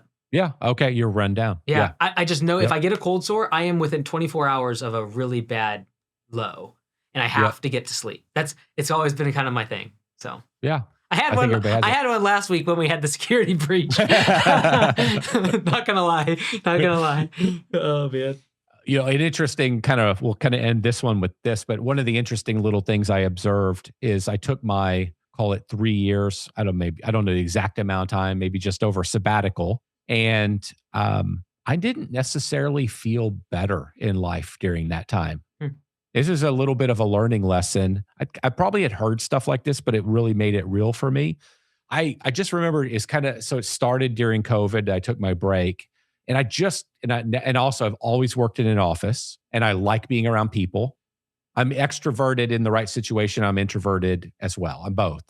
It just kind of depends on the situation. But I like being in an office environment. I like the energy. I like the conversation. I like that. Now I'm at home all the time, every single day. COVID's going on, but we traveled through COVID. Like, we were traveling. If we could get into the country, we went, during COVID. You're a super spreader. It's okay. We understand, John. I was trying to spread it everywhere. So anyway, but something was off, and I was like, oh, it must be me not being in the office. It must be what's going on with COVID. And I actually concluded it was my diet was not ideal because of the travel. You know, so you're in other countries and you're eating the food, which is part of the coolest experience of being in some of the other countries. You're trying all this stuff, and you're having the desserts, and you're doing these things. And I let more of that into my life. But as soon as I get that stuff out, I just feel like 100% different person. I just don't think most people have felt that difference for real in life. It's like truly, like, even for me, getting off coffee and I don't drink much coffee because I don't metabolize it. I can drink 1 cup a day max. And so even getting off coffee, my energy, even now, if I don't drink 1 cup after 5 days, my energy level never dips during the day. I just go. But if I drink coffee, my energy, even 1 cup, my energy level will always dip somewhere in the day a little bit. It's like, so I just don't think most people have ever had the experience of being truly off of a Coke, like Coca-Cola, or a coffee, or whatever the thing they're doing is, to really know what it feels like to have a steady state of energy. And so it was very interesting to me. One of my big takeaways from my sabbatical was that this idea that when you retire or you don't have to work as much, now you're going to eat really clean. You're going to work out all the time. You're going to clean up all the stuff. You're going to lose the weight, whatever the story is you've been telling yourself. I don't actually believe any of those stories are true.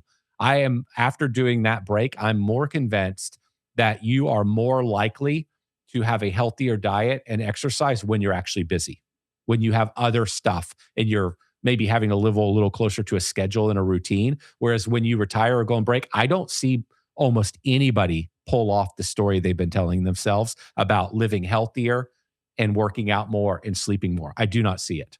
And so that was a big learning I had, because even to myself, who I'm a kind of a go for it, kind of guy, that stuff all slipped during that period of time for me as well. And a lot of it might have had to do with the travel. So that's a long answer, but I thought it was I do want to leave people with that. Like, I would challenge your idea that there's a day coming in the future where you'll do something different than what you're doing now. You got to do it now. I agree. All right. I wanted to ask you one last question here before we wrap it up today. So we haven't talked a ton about this, but from the things that you say about Augusta in terms of the growth, I think I've seen a couple emails from you talking about the growth within the organization across all the franchisees.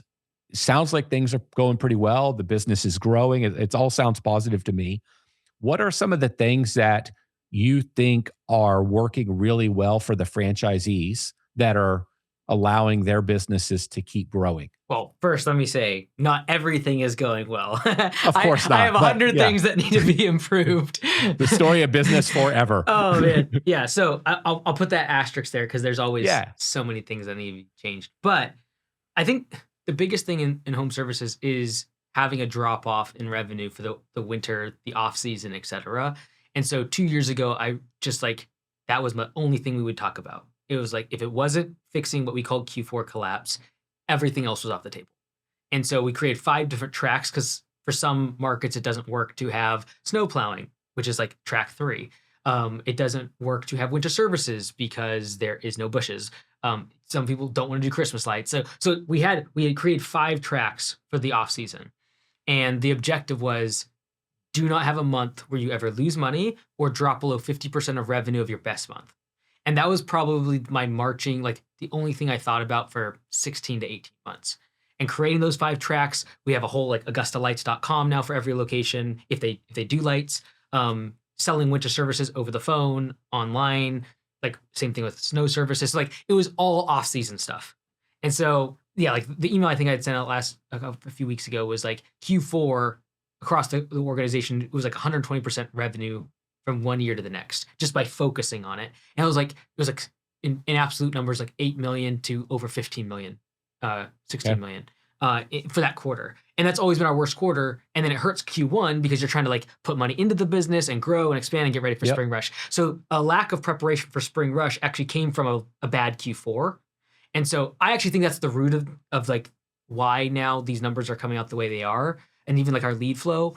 But like we've been such a huge, like luck has been huge in the way AI is going and the domain authority that having all the locations around the country. This is a location from 3 days ago that we created the website. And in the market, it's basically the first native on Google besides Lawn Starter in terms of ranking on Google. And so that site started 3 days ago, that location online. And it's just because of the domain authority of AugustaLawnCare.com. And that has been, for some reason, this past year, just huge for us. Like we've never been able to get the first spot on Google in 3 days. Never. It used to take 3 to 6 months after getting 100+ reviews. And like this is a location 3 days ago, this site went up and it's the second spot on Google, right behind Lawn Starter. And so that's been a big part of it. And then I'd say the last part is probably like instant quote forms, just going all in on it. And so we started off with like instant quotes around door hangers. That was like 3 years ago. And so then you're putting a quote on the door hanger? Yeah, that's what we started with. And then we moved it to online. Now we do it over the phone, like every single area, and then adding every service. Like this year, for example, we now do treatments over the phone and instant quotes on the website, but where they can actually put their credit card information in on the website.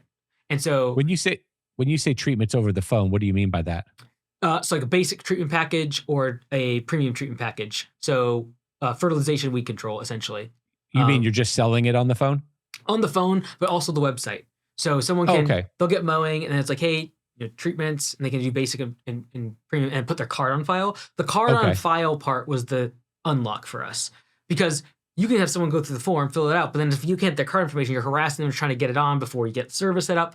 And so we only really in the past year got adoption of it from all the owners when they knew they could have a card before they ever got notified that the service was on the schedule. That the estimate was accepted. And so that's been huge. And then having abandoned carts where like if they don't fill out the whole form, we still get the lead. We've been converting almost 40% of those.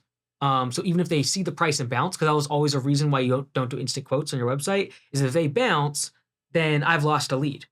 But we're able to close almost 40% of them. And so that's been a huge thing this past year too. So I'd say like those few things, I think overall too, the owners are just becoming so much better at like operations. And they just more owners in the system for longer, getting rid of big projects, getting rid of having 10 services. Like some of it's just cleaning up bad habits, and they're just becoming much better operators. How do you talk to your owners about operational type things? Are you just constantly talking about principles throughout the organization, or how does that coaching education happen? Yeah, like AI has actually been really helpful for us because we're able to take all of our training and then we synthesize all their numbers through the training, and then basically say, hey, here's the areas of improvement. Here's what you can do better. That's been really useful because the coaching part, maybe half the owners do their monthly coaching calls, and we have a coaching program, et cetera. But everyone looks at their numbers because they want to see like where they're ranking against everyone else. So it's been really useful for us from a data perspective to see like what's working in certain markets, where profit margins are across markets. I forget your question. I apologize. Well, what's your process for coaching them on operations? Because you said that the owners are getting better and better at operations. You gave some examples where maybe they changed some behaviors, quit doing certain things, but how do you I think have just those conversations? First off, identifying like what the constraint of the business is, and instead of trying to fight 50 fires. And so I think I had to exemplify it with the whole Q4 collapse, and like that was just the North Star for so long, and now we're seeing the results of it.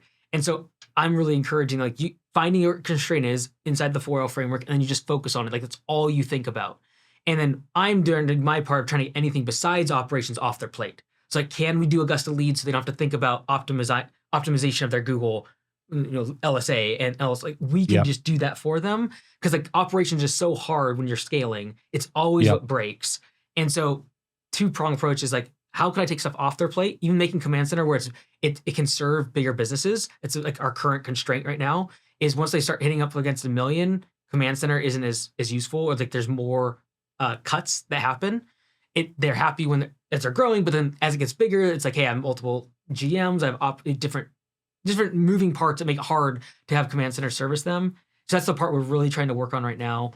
But if I can get as much off their plate so they can just focus on operations, and that comes a lot around like even things like videos for interviews, like we talked about before. We use Spark Hire, you use Loom. Like, how do I get it to where I got 4 applicants in front of them instead of 50 people that they got to contact and say, hey, I saw your resume and set up an interview. So wasting the time in the onboarding process, and then even the training process, and like giving them technicians like stages of success that they move up through, and like tightening up the culture aspect. Because the part I can't do for them is like, here's how you train, like training of edging. Like I can't do that. Even watching videos, like you gotta be out there with your team. You gotta be a good leader. And some of those elements I can't train. So it's either how do I simplify everything else or just take it off their plate? Because operations is always where things break.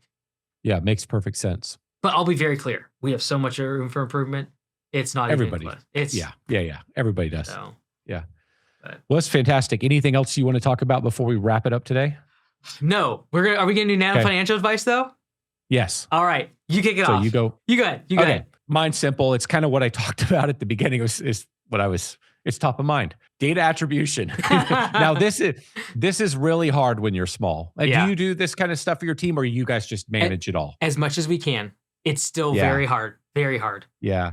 I won't go far with this, but it's this idea that you really understand. So data attribution, if you don't know what the word attribution means, you're just attributing, for example, a new client to a method that brought them in, a door hanger, a lead that came in from your website that actually came from Google. It's just the attribution of the client to a method. It's like not as complicated as it sounds, but it's complicated to actually do the association. So I won't go into the weeds here, but I would encourage you to be thinking about how can you bring this into your business, and it's going to probably involve an Excel spreadsheet. Like I think most of us just want to buy a piece of software and have everything done for us.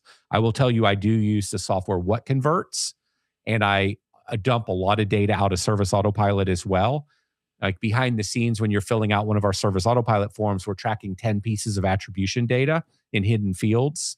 And so we're dumping that data. We're doing some merging. Again, it might make your brain shut down. You're like, I can never do this. But I would encourage you to be thinking as the business gets bigger, how can you really get an understanding of what is working best? Like how do door hangers compare to LSA, compared to Google Ads, compared to organic, compared to referrals? And that kind of tells you where to double down on your money, because we all have limited budgets. And so like, where do you spend most of your money? That's an example of attribution. This is the number one reason I am working the MCP for Homeworks. So that they can get in there and figure it out. Yeah. Because it's difficult enough.